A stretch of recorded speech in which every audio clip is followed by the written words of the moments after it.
Well, as you know,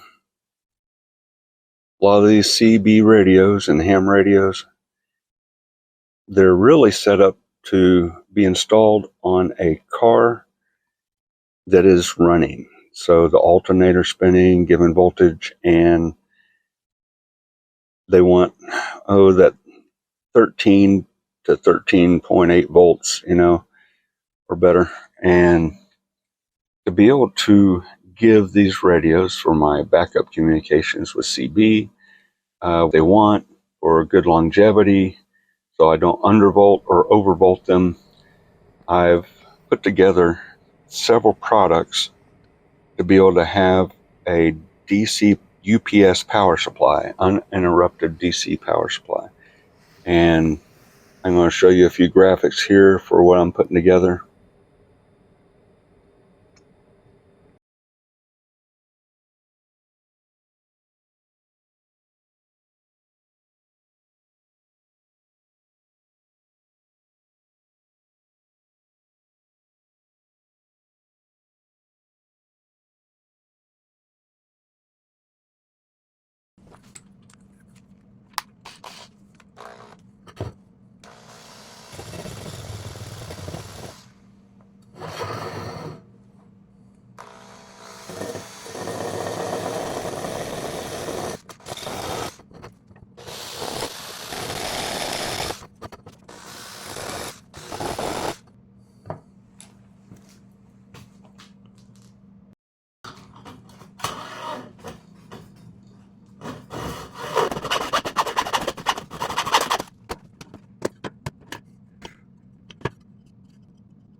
All right, here's the box I'm making to put together this DC power supply. And I have a cover I'm trying to make for this. So it's pretty windy today. Got some storms going to be blowing in. But I got Eco Worthy 50 amp lithium battery.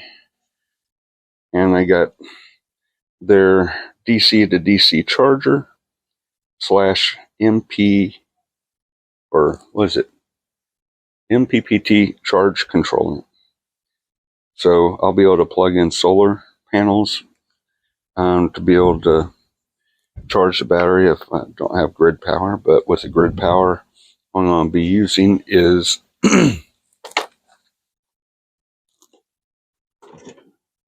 let's see, there we go.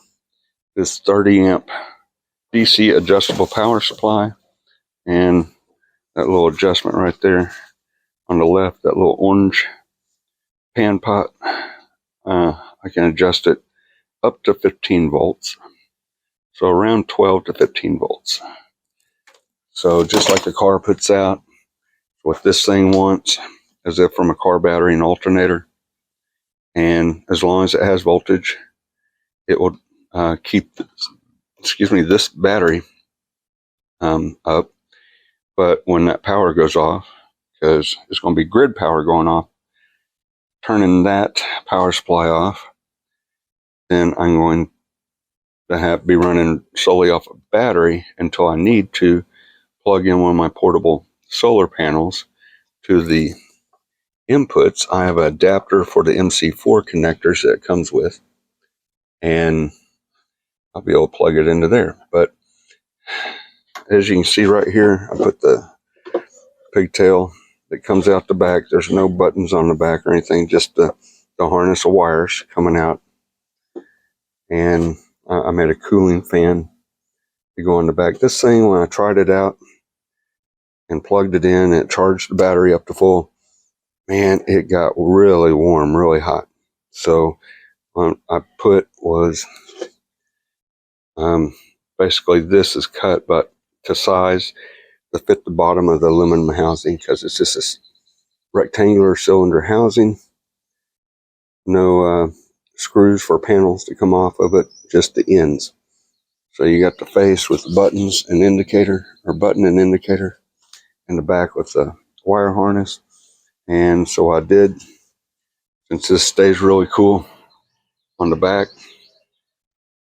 is this was from an old stereo receiver, amplifier basically. And our house got hit by lightning some years ago, and caused 2 front channels not to work on that receiver. So this before I even had the EMP shield module to be able to surge protect. And we had standard surge protectors, but no, they do not work fast enough. So went ahead and I got a couple extra barrel couplers for wires there. And I did this with the screws in them just so I could disconnect if I wanted to. But for testing, I just wanted to be able to connect the leads I need. Like this will go to the DC power supply that plugs into the wall. And I had to use this terminal to cross between 2 of the outlets. Screws on the back. Things are flying around in my garage. Okay, back to wiring harness after all that wind came in. Let's see. So I got a couple, offset just screw terminal lugs so I can temporarily put them on, because I don't want to put a connector on these short connections. They're not really that long. It looks long right here, but it's only about a foot worth of wire. I don't want to have to cut it down because I wanted to change up the way it was hooked up to things. So I wanted to save what wire I could on the harness on the length. So I'll be putting some multi-outlet terminals hooked up from the battery, and with the converter for the, 8. It's 8 to 40 volt input, and it'll keep it at a constant. It's a buck up or boost up, buck down converter. Supposed to keep to about 13.8, but it holds about 13.5, but that's good. That'll work for the CB radios. And then up to 25 amp output, I'll have some of my charger on it for phone, and I'll hook it up on the back of this box. I want to put the voltmeters on the front panel here so I can see where the battery's at, and then also what my AC to DC power supply is outputting. But not only will I be able to see where the battery voltage level is at, with my other voltmeter that I'll have that has also an outlet for USB charging, it will show me what's staying constant, just in case there's any variable, something wrong with the 13.8 converter. So I will be mounting it in the back here as I organize room. after putting my cover for this here with the fan, it'll be a exhaust fan. You'll be able to pull air across that heat sink that's on the bottom down here. Not sure if you can hear that. And then I cut a hole in the front to help drag it through and across the heat sink that's underneath there. So I'm going to get to working on that, and then once I get some things settled, I'll be able to show you more. Okay, this is my old setup. I got the USB output right here from DC battery. Of course it shows, has a voltmeter. That's what I like about it, because that way I know where the battery's at status wise. But has a aux jack, 12 volt old cigarette lighter style plug, and I have an on off switch for this one, so I can turn this part off. Now I'm not going to run any high stuff through here. It's just to turn off the USB charging, so that I don't drain the battery with that even being on, even as minute as it is when nothing's plugged in. However, I want to be able to incorporate this into my new box, and then also got my CB linear amp, and also a Mercy radio scanner, older Uniden 885 hybrid that the CB part doesn't transmit very well. Something's wrong with that, but it receives really good. So I can receive on the Mercy, text dot, ambulance, fire, police in my local area. And of course, I can always update programming on the card. A lot of it's encrypted these days to where we can't get some of the broadcasts they have on some of the police, but your fire, EMS, and a lot of DOT, I can hear about emergency on roadways not far away or whatnot, as long as I'm within range. And then, of course, I had a old car battery set up, a Schumacher 6 amp charger and maintainer, and it just doesn't put out the voltage that your radio equipment, because most of it's made to be mobile, be plugged into a car that's running, doesn't have the voltage it wants to receive. And of course, I don't want to overpower it with anything to overvolt it either, and that's why I'm doing what I'm doing with that converter, to make a steady 13.5 to 13.8 volts, because it'll be just like your car's running, alternators putting out that voltage. So, let me stand up. This is, yes, my side table for my couch / base station radio setup. And I made this all from remnant wood pieces from old furniture that was thrown out. I didn't have to buy any of this. These were old cabinet doors on the sides here. Made the shelves. They're pretty sturdy and nice hard wood on this part. So that was handy. But I am going to incorporate what I want into my new power supply that can be mobile or portable. Once I get a lid put on this and put a handle on it, I can do that, or put on wheels. But really, I'm going to put it in the bottom down here where old car battery and stuff sits, and it'll be my uninterrupted DC power supply. So this will be handy. Power goes out, well, it'll run this thing for listening to CB. If I need to broadcast a little bit, it doesn't draw much.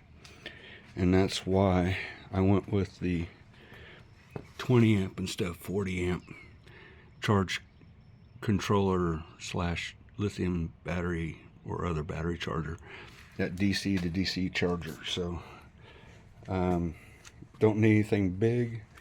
It is a 50 amp battery, but that'll help things last and be able to charge devices, as well as listening to everything on my radios probably for a long time before it gets too low to be able to put juice out for it. So it is going to be primary just for the CB radio setup.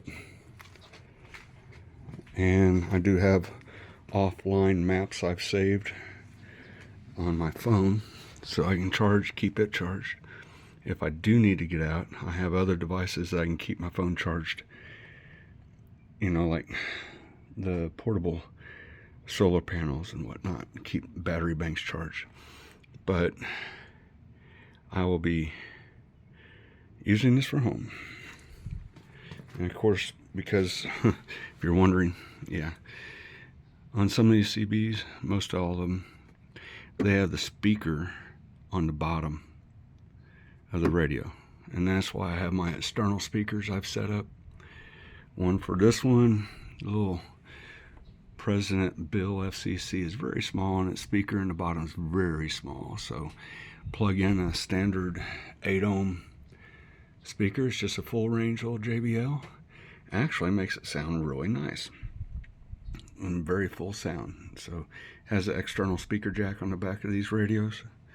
That way I can listen to them through external speakers and not have the sound muffled by the mount of the radio where it sits. Okay, I'll be back to you once I get some more of this done. I gotta hook up this and maybe make a spot for the other 3-hole mounting right here. This way I can have my other components, other voltmeter set where I want it.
Okay, so I got the correct wiring on the back of those clusters, and then it will come down to where I have this other meter, which is going to get switched over to the AC to DC power supply.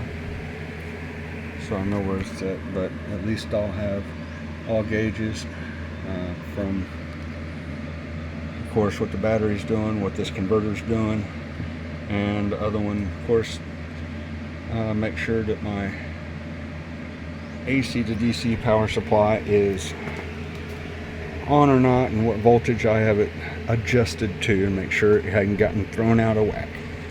So now I gotta attach this cluster I just installed and hook it up to what's coming off of the converter, because I got power from the battery. It will be coming to these smaller 35 amp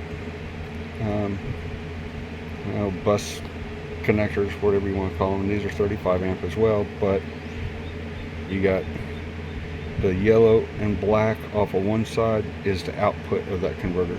So I have the 13.8 right here.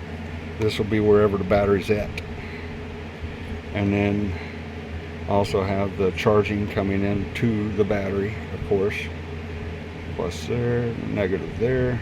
These leads go to battery. Use some 8 gauge wire on that. These are 10 gauge off the converter, which I have pigtailed coming out from the cooling box. And you got, of course, the wiring that goes with 25 amp fuse to what would be the alternator and battery of your car, or in this case my AC to DC power supply. And then you got the MC4 connectors for solar. So I'll be connecting a adapter cable for one of my portable solar panels, foldable, 60 watt. I think it's about 1.5 to 3 amp. So, you know, it doesn't need anything too big, because it's not, with those radios, not going to be drawing a lot off of it, and it'll charge with that, probably charge and power the radios, but charge the battery more than the radios are using power off of the battery. So as a backup, that will work. But let me get some things trimmed out a little bit here with the wiring. Be right back. Alright, so I got the solar panel folded out. You got the orange power on, charging, and orange solar charging. It's sort of flickering because of the frequency of the video, but the lithium battery was saved from the last time I set it up. So here we go. 60 watt solar, what's that, flex solar panel off the DC, what do they call it, 5521. Yeah, I think that plug. But anyway, so I have the adapters set up for one of those barrel connectors from it. It goes to SAE adapter. Yes, I had to rig this with a couple of adaptions to stream it down or up, depending which way you're going on the wiring, to the MC4 connectors. So you got 10 gauge on the connectors to the SAE, and a smaller SAE adapter to the smaller cord for the less amperage it puts out. But you know, at least I kept some adapter points with the SAE that can take higher amperage, and it's showing to be charging. And I can see, if I can feel in here if it's getting hot on the aluminum, but no, it's not. I just don't know how much it's charging. But we got 14 volts at the point of the, what do you call it, converter. It's supposed to be 13.8. Okay, I'll take it, because when it's under load, of course voltage drops a little bit, so the radios will be fine. And then we got right off the batteries at 13.4, and it's under a slight charge. So I am super happy on this part to get this going with the solar input. So if grid goes down, so my let me pull it out here, DC, AC to DC power supply. If grid power goes out to that, then I got backup. I can plug in the solar panel. I can even hang it in my window if I need to and get enough what I need off of that on the south side of the house, because during the middle of summer, that's where the sun sets or seems to stay, on the south side. So 50 amp Eco Worthy battery, 20 amp Eco Worthy DC to DC charger, you know, MPPT charge controller at the same. And now I can see the voltage, especially the green there, it's 13.4, where the battery's at, what level. And that, now I have a couple other parts that didn't come in, and I guess these storms hindered some of the deliveries. Yes, I ordered some stuff from Amazon, but it was a couple meters, wattage meters, volt / amp, and wattage, calculated wattage, because I wanted to be able to show input from the solar panel, from this solar panel, and also charge to the battery with this small of a solar panel. That way I know it's not running hard. It's probably like using a 2 amp charger, you know, for battery charging, or maybe 1.5 to 2. It might be getting a little better than that in this good full sun, but you know, because it's 60 watts, but I'm thinking 1.5 at max, which isn't bad. And even then, you know, grid power goes out, I'll be able to maintain communications from my base station without over draining the battery. And yeah, you know what I'm talking about. So yes, this is what I wanted. This other voltmeter right here will be what's coming off the AC to DC power supply. So really it's like a UPS, because, you know, it plugs in the wall, but there's no switching involved. It's always running off the battery power, and the battery is being kept topped off via the charge controller / DC to DC charge battery charger. So this is exactly what I wanted, uninterrupted. And there's one more quick thing with what I'm going to plug into a surge protector. In theory, it should help draw and shunt to ground any overvoltage pulse from, say, EMP or other things, because I'm using a shorted what do you call it, ground capacitance coiled antenna, coil type antenna on my CB, and of course the coax grounded. So through the whole ground setup and everything, from the surge protector going into the AC to DC power supply that feeds this, which feeds everything else in the battery, you know, from the converter and out to whatever's plugged into it.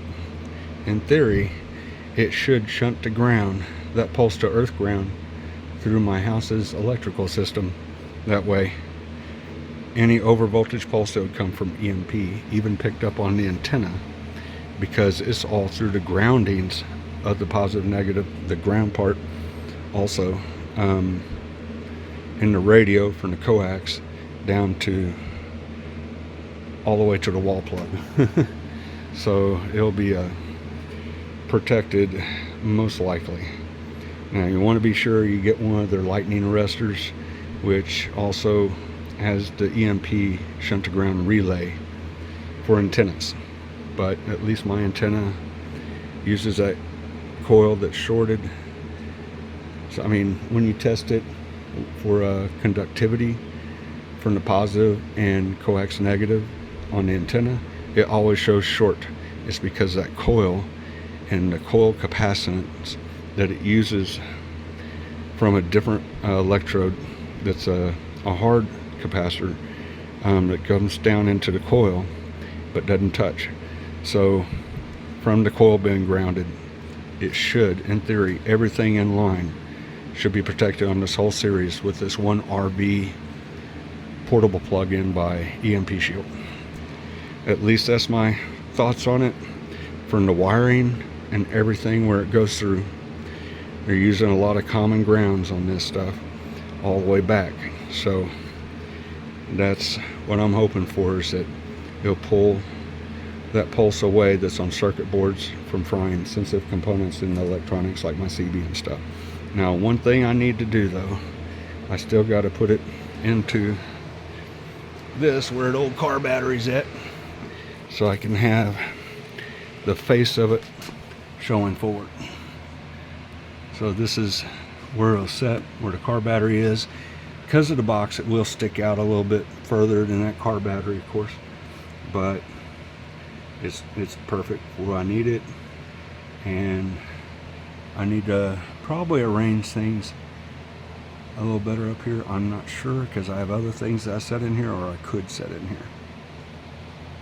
But we'll give it all a whirl soon. Okay, I'm going to get back to cleaning this up and getting the lid put on. This is almost all intents and purposes complete. I got to put a little stop bumper to help the battery from sliding out on its own, just when it's being carried or moved around, just on the bottom. It doesn't have to be big, it just has to be a little something I lift the battery up and then pull it over and out the back if needed. All right. Wow, I just wanted to show you here on the battery charge, still charging from this little solar panel, 60 watt foldable solar panel. It's only been about, I don't know, 10-15 minutes since I hooked that up, if max, and it's already up to 14.6, 14.7. I was hoping to catch when the state of charge, I went to it's 13.7. Okay, went to 14, should go up to 14.4 volts before the MPPT charge controller clicks off to show that the battery's charged. It dropped a hair right there. Maybe it knows I'm watching. But at least that's the rate of charge. It's charging it. So it's getting close right there to 14. Still on the rise. Alright. Alright, I'm going to start with disconnecting a lot of my connections here.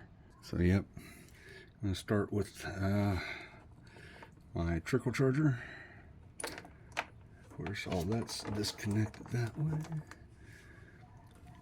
And then I'm going to disconnect the leads I have for each item, as I need to these battery posts will help hold these connections well as I loosen the nuts to take the wiring off. So here we go.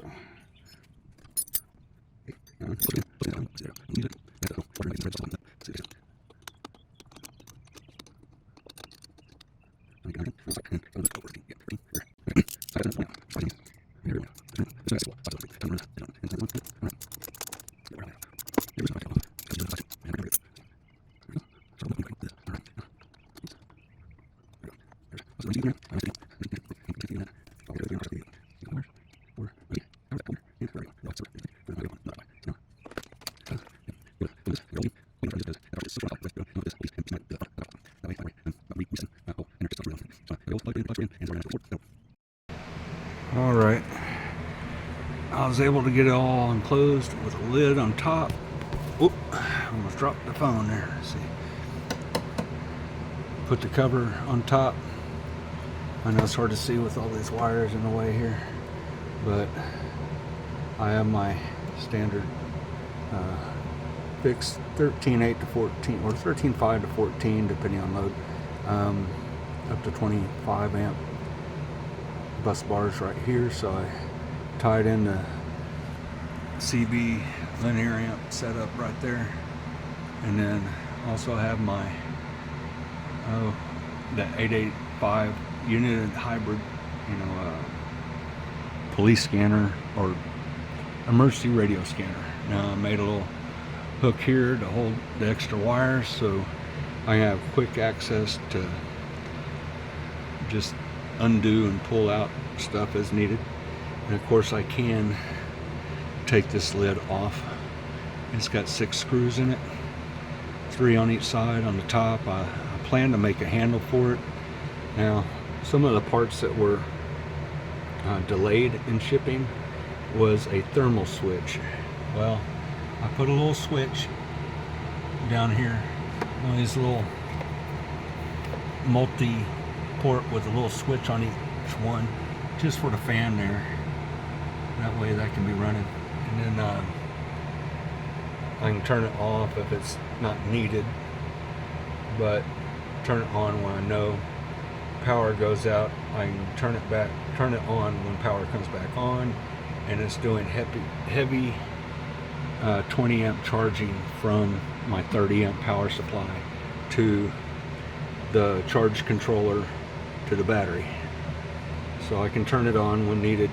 It has that big heat sink I added to the charge controller, inside that box with a vent hole right here in the front. That fan is sucking air out, cool air is going in across the fins of the heatsink and through the gap here to the rest of the heatsink of the unit itself. Now I do have my USB charging output here. Sorry, it's not focusing well. Let's see. Unless that's just my eyes. And of course, 12 volt output. I can put another USB charger plug in there if I want. But then I got readout of what's coming off of the power supply, the AC to DC 30 amp power supply. 13.9 is what it's saying. I know it's flickering on my screen. I'm not sure if it will on the end edit, but then also have the readout for what the battery's putting out. And of course, this is what's coming off the converter. It's supposed to be 13.8 fixed. Well, it's holding at 14 right now, but it doesn't have any load but an idle USB plug. So I do have the CBs on right now. Sorry, sun in the background's messing with my light adjustment on my radio or phone, sorry. And then got my little present bill with a little linear amp if I need it to get out better. If it's distant contact, it'll be a brief usage, and usually just for emergency use only. I don't squawk on this a lot. I normally just monitor and listen to things. So, yep, I'm happy with the way it's performing with this little 20 amp charger. It's all I need. I don't need a big thing for this 50 amp battery. I'm not using hard,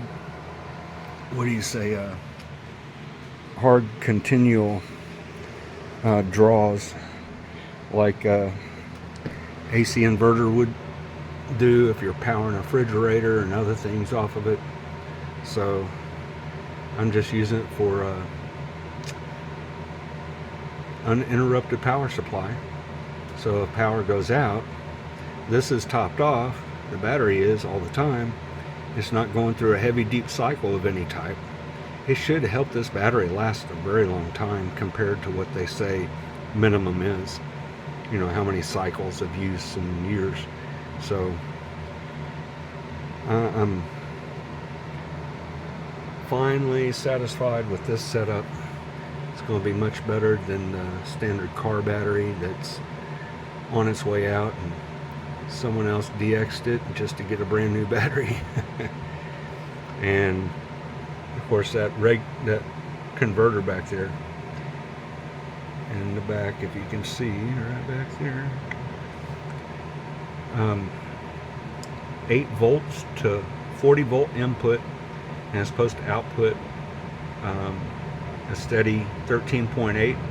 so it boosts up if the voltage gets lower than your 13.8, and then it also bucks down to 13.8 from up to 40 volts. So I really like the flexibility of that. If I had to, I can get a bigger solar panel. It puts out like 32 volts and it'll buck it down right off the solar panel. So yeah, that's handy. But here we go. Got the cooling fan on. Not really needed right now since it's charged. The charger's idle. But this will be going back into the house. So I got another little mic holder. Went ahead and put that on. That had extra here in the garage. And I already had the one for the CB. That'll help things out. Well, I hope this was interesting to you. At least I know what works. It will work. And of course, with EMP Shield, with the product, I will plug this into my RV portable plug-in because it's a good surge protector right at the point source of the relay. But it actually works on that whole phase leg of the house of the wall outlet is plugged into. So if you want to go ahead and take benefit of saving $50 per unit, remember to use the Simple Prepper, all lower caps, as in low case letters, no spaces, the Simple Prepper, in the coupon code in the shopping cart on EMP Shield, and it'll save you $50 per unit. And I'll put the links in the description below for also saving several percent on Eco Worthy products, because that's made by Eco Worthy on the DC charge controller, DC battery charger, and also the battery. Now you can use a smaller battery or a bigger battery, it's up to you, but my main concern was having that fixed 13.8 or better voltage for most of these radios and two-way radio amplifiers. They want a continuous 13.8 average voltage. They don't want down to 11.5 volts, and not enough draw. Some of the capacitors inside linear amps won't like that, just sitting idle even. They don't like that. They'll burn out those capacitors in some of them. And if you overvolt it, you can also burn out the main driving transistors on the amplifier section for transmit, either from the radio or for the linear amps as well. So that was my main concern. Some of these ham radio guys could use one of these charge controllers and lithium batteries with one of those regulators, converters, to be able to have a continuous 13.8 throughout the whole Hamfest day on those field days. So you could be able to take this out, you can plug in the solar panel like I showed, and you have charge. You can power your radio, talk up a storm if you want, try to reach, those ham radio guys try to reach those international contacts around the globe. If there's enough ionization in the atmosphere to cause skip, then they can talk to people during the daytime easily that way. Well, you guys have a good one, and 73s, best regards, and I'll see you on the next one.